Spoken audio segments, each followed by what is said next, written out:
بسم اللہ الرحمن الرحیم نحمدہ و نصلی علی رسولہ الکریم اما بعد باب الولی فی النکاح و استئذان المرأۃ، یہ مشکات میں باب ہے کتاب النکاح میں، باب الولی فی النکاح کہ نکاح کے معاملے کے اندر نکاح کا ولی کون ہوگا اور عورت کی اجازت کے بیان کے بارے میں ہے۔ ولی جو میراث میں ولی ہوتے ہیں، میراث کی ترتیب جو چلتی ہے، اسی طرح ولایت نکاح کے اندر بھی ہے۔ ولایت کا یہاں جو معنی ہے، نکاح کے معاملے کے اندر عورت کا جو نکاح کا حق رکھتا ہو، نکاح کرانے کا حق رکھتا ہو، جو سربراہ ہو، تو اس کو ولی فی النکاح کہتے ہیں۔ اور دوسری صورت یہاں یہ کہ عورت کی اجازت کا بھی ہونا اسلام میں ضروری ہے کہ عورت کی اجازت کے بغیر نکاح کرنا اسلام میں نافذ العمل نہیں ہے۔ اس کی تفصیل ہے، وہ پہلی فصل کے اندر اس کی یہاں سے تفصیل شروع ہو گئی۔ اب ولایت اجبار استحباب دو صورتیں ہوتی ہیں۔ یہ کہ ولایت گھر کے سربراہ کو، چونکہ اسلام میں اس لیے کہ گھر کا سربراہ یہ کام کرے گا تو اس نکاح میں نقصان نہیں ہوں گے، اس لیے کہ بڑا آدمی تجربہ کار ہوتا ہے، اور عورت کے لیے بھی خوبی یہ ہے کہ وہ خود نہ کرے بلکہ اپنے کسی ولی کو، سربراہ کو آگے پیش کرے، اس میں عورت کی بھی عزت ہے۔ تو یہ صورت ایک وہ ہوتی ہے کہ جس میں عورت کے پوچھے بغیر، لڑکی سے پوچھے بغیر ولی نکاح کر سکتا ہے۔ وہ یہی ہے کہ بچپن کے اندر ہے، ہمارے یہاں کی نابالغ لڑکی احناف کے نزدیک اس کا ولی نکاح کرا سکتا ہے۔ اس میں جو احناف کے اندر جو اصول ہے وہ یہ ہے کہ بلوغت ہے، عورت لڑکی بالغ ہے تو اس سے پوچھا جائے گا، بالغ نہیں ہے تو اس صورت کے اندر اس کا ولی اس کا نکاح کرا سکتا ہے۔ بلکہ اس کے برعکس جمہور کے نزدیک، دیگر ائمہ کے نزدیک نکاح کی جو اجازت کا معاملہ ہے وہ بکارت کے ساتھ ہے، باقرہ ہے تو اس کے لیے اس کا ولی اجازت کے بغیر نکاح کرا سکتا ہے۔ سیبہ ہے، بیوہ ہے بڑی عمر کی اور مطلقہ ہے تو اس صورت میں اس کی اجازت لی جائے گی۔ جمہور کی آگے روایت آ رہی ہے کہ حضرت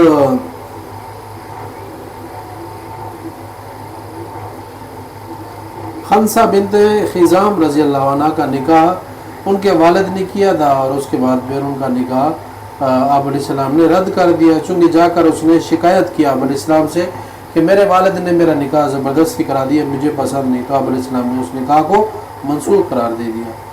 تو یہاں جمہور اس روایت کو دلیل پکڑتے ہیں کہ دیکھیں سیبہ عورت تھی کہ اس کا نکاح ہوا اور اس کے بعد پھر رد ہوا، اس کی وجہ یہ ہے کہ اس کو حق حاصل تھا، سیبہ کو حق حاصل ہے۔ اس کے برعکس مفہوم مخالف والا معنی لیتے ہیں کہ وہ یہ کہتے ہیں کہ دیکھیں باقرہ عورت ہے تو اس کے لیے اس کے برعکس معاملہ بنتا ہے، اس کا ولی اگر نکاح کرا دے تو اس کا نکاح درست ہے۔ یہاں درست نہیں ہے اس لیے کہ وہ سیبہ ہے، اس کا برعکس معنی وہ لیتے ہیں، مفہوم مخالف لیتے ہیں۔ ہم اس کا جواب یہ دیتے ہیں کہ اصول اور ضوابط شریعت کے احکامات میں مفہوم مخالف مراد نہیں لیتے، بلکہ صریح احادیث دیکھی جائیں گی۔ صریح احادیث میں یہی حکم ہے کہ لڑکی سے، باقرہ لڑکی سے اجازت لی گئی ہے۔ آپ علیہ السلام نے حدیث میں بھی ہے کہ اجازت کا حکم دیا ہے، والبکر یستأذنها کہ تستأذن کے بھی الفاظ ہیں کہ باقرہ لڑکی سے بھی اجازت لی جائے گی، والبکر تستأمر، اس کے حکم سے، اس کی اجازت سے ہی نکاح کیا جائے گا۔ تو ہماری یہ دلیل ہے کہ اس کی اجازت ہوگی۔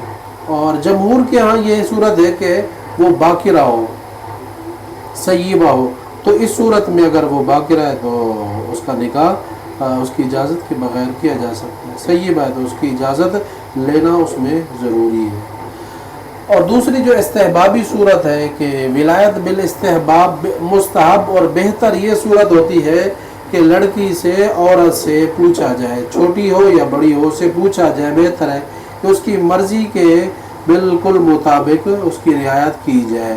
البتہ یہ کہ عورت اگر غلط رشتے کا انتخاب کر رہی ہو تو پھر ولی کو اختیار ہوتا ہے کہ اس نکاح کو منسوخ قرار دے۔ غلط کی صورت یہی ہے کہ کف نہیں ہے، برابری کا خاندان نہیں ہے اور کسی گھٹیا جگہ اس نے نکاح کر لیا ہے، دین کے اعتبار سے، پیشے کے اعتبار سے اور آزادی کے اعتبار سے یہ چیزیں جو شرائط گزری ہیں یہ نہیں پائی جائیں گی تو وہ نکاح منسوخ ہو جائے گا اور نکاح منسوخ کرنے کا حق اس کے ولی کو ہے۔ وگرنہ اگر اس نے نکاح صحیح کیا ہے تو اس میں عورت کو اختیار حاصل ہے کہ وہ نکاح کر سکتی ہے، عورت ولی کی اجازت کے بغیر بھی اس کو اختیار حاصل۔ تاہم یہ حکمتاً یہ اصول رکھا گیا ہے کہ عورت نکاح جو کرے گی اپنے ولی سربراہ کے ذریعے ہی نکاح کرے گی۔ پہلی روایت میں حضرت ابو ہریرہ رضی اللہ عنہ سے نبی ہریرہ رضی اللہ عنہ قال قال رسول اللہ صلی اللہ علیہ وسلم لا تنکح الایمہ حتی تستأمر ولا تنکح البکر حتی تستأذن قالوا یا رسول اللہ وکیف اذنها قال ان تسکت متفق علیہ۔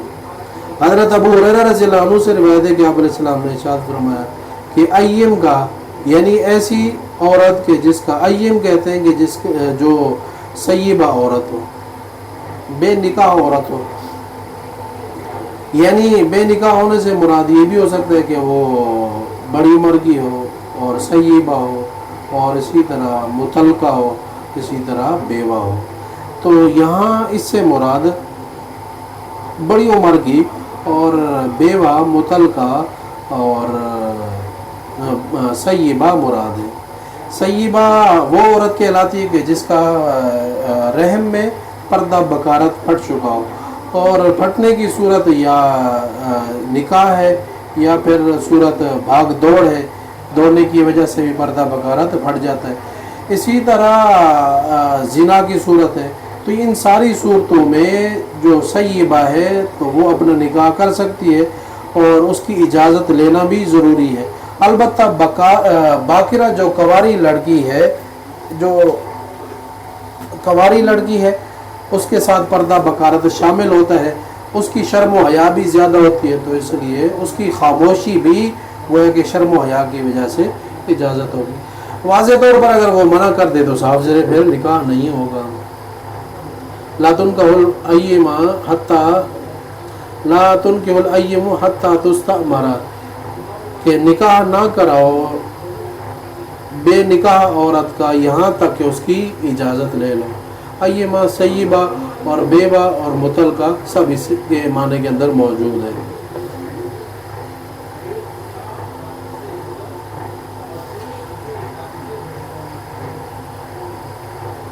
وَلَا تُنْكَحُ الْبِكْرُ حَتَّى تُسْتَأْذَنَ یہاں اور اسی طرح باکرہ کا بھی نکاح نہ کراؤ یہاں تک کہ اس کی اجازت مل جائے، یعنی وہ باکرہ عورت کنواری لڑکی ہے اس کا بھی نکاح زبردستی نہیں کیا جائے گا بلکہ اس کی بھی اجازت شامل ہوگی، یعنی اس سے اجازت لی جائے گی۔ اجازت لینے کی صورت میں پھر سوال اٹھتا ہے کہ قالوا یا رسول اللہ کیف اذنها، وہ تو اجازت بولتی نہیں ہے، شرم و حیا کی وجہ سے خاموشی رہتی ہے، تو قال آپ علیہ الصلوۃ والسلام نے ارشاد فرمایا ان تسکت کہ اس کی اجازت اس کی خاموشی، اگر وہ خاموش رہتی ہے تو اس صورت میں اس کی گویا کہ اجازت ہے، وہ گویا کہ اس نے اجازت دے دی ہے۔ دوسری دو قسم کی وہ عورتیں بھی ہیں کہ جن کے اندر سب ائمہ کا اتفاق ہے، مثلا بڑی عمر کی ہے، سیبہ ہے، تو اس کے اندر سب ائمہ کے نزدیک یہی صورت کہ اس کی اجازت لی جائے گی۔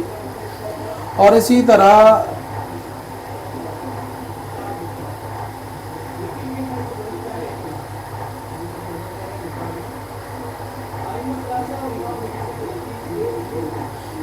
جو دوسری صورت اتفاق کی ہے بالغہ باکرہ کی ہے، اس کے اندر بھی سب ائمہ کے نزدیک اجازت لے کر اس کا نکاح کیا جائے گا، اور جو اجازت لیے بغیر کی صورت ہے، اتفاقی صورت ہے، وہ یہی ہے کہ وہ ایسی عورت کے جو نابالغ ہو اور باکرہ ہو، تو اس صورت میں اس کی اجازت لیے بغیر اس کا ولی، اس کا سربراہ نکاح کرا سکتا ہے۔ اختلافی جو صورت ہے، ایسی لڑکی کے جو اختلافی جو صورت ہے، ایسی لڑکی کے جو بالغہ ہو اور اسی طرح سیبہ بھی ہو. تو یہ اختلافی صورت ہے. اس میں بالغہ کی جو شرط ہے ہمارے یہاں احناف کے نزدیک ہے، باقرہ اور سیبہ کی جو شرط ہے جمہور کے نزدیک ہے.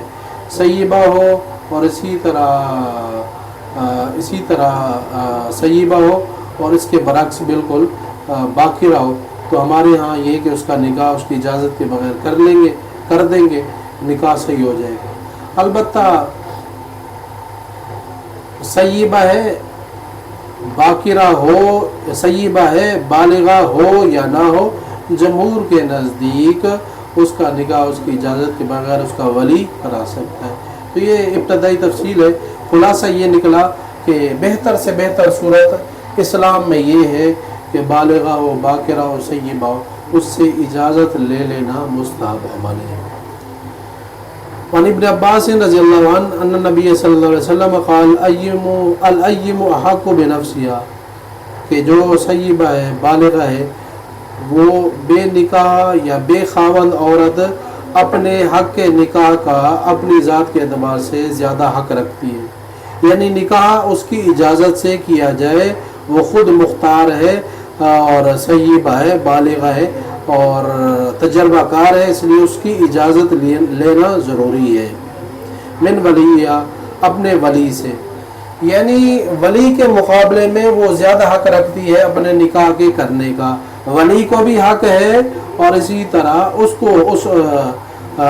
اس عورت کو بھی کہ جو بے نکاح ہے یا بے خاوند ہے یا مطلقہ ہے یا بیوہ ہے، اس کو زیادہ حق ہے. البتہ ولی کی اجازت کے بغیر حکمتاً یہ حکم ہے کہ اس کی اجازت کے ساتھ نکاح کیا جائے. والبکر تستأذن فی نفسها، اور اسی طرح باقرہ عورت بھی اپنی ذات کے اعتبار سے اس کی اجازت کے ساتھ نکاح کیا جائے. باقرہ عورت کے بارے میں بھی یہی اصول ہے کہ وہ اس سے اجازت لی جائے. اب وہ کیسے اجازت دے گی اس کا بھی بیان ہے. وَإِذْنُ سُمَاتُهَا، اور اس کی اجازت اس کی خاموشی ہے. اور پھر روایت، دوسری روایت میں یہ بھی ہے، قال، آپ نے فرمایا سیب حق بنفسها، سیبہ عورت بھی اپنی ذات کے اعتبار سے زیادہ حق رکھتی ہے اپنے ولی سے. یعنی ولی کے مقابلے میں سیبہ یعنی ایسی عورت کہ جو سیبہ ہو، ایسی عورت کہ جو بالغہ ہو، ایسی عورت کہ جو بے نکاح ہو، ایسی عورت کے جس کا شوہر انتقال کر گیا ہو، مطلقہ ہو، یہ ساری صورتیں تو اپنی ذات کے اعتبار سے زیادہ حق رکھتی ہے. سیبہ ہونے کے اعتبار سے اس لیے کہ اس کو سارے تجربات آ چکے ہیں، اب اس کی اجازت لیے بغیر نکاح درست نہیں ہے.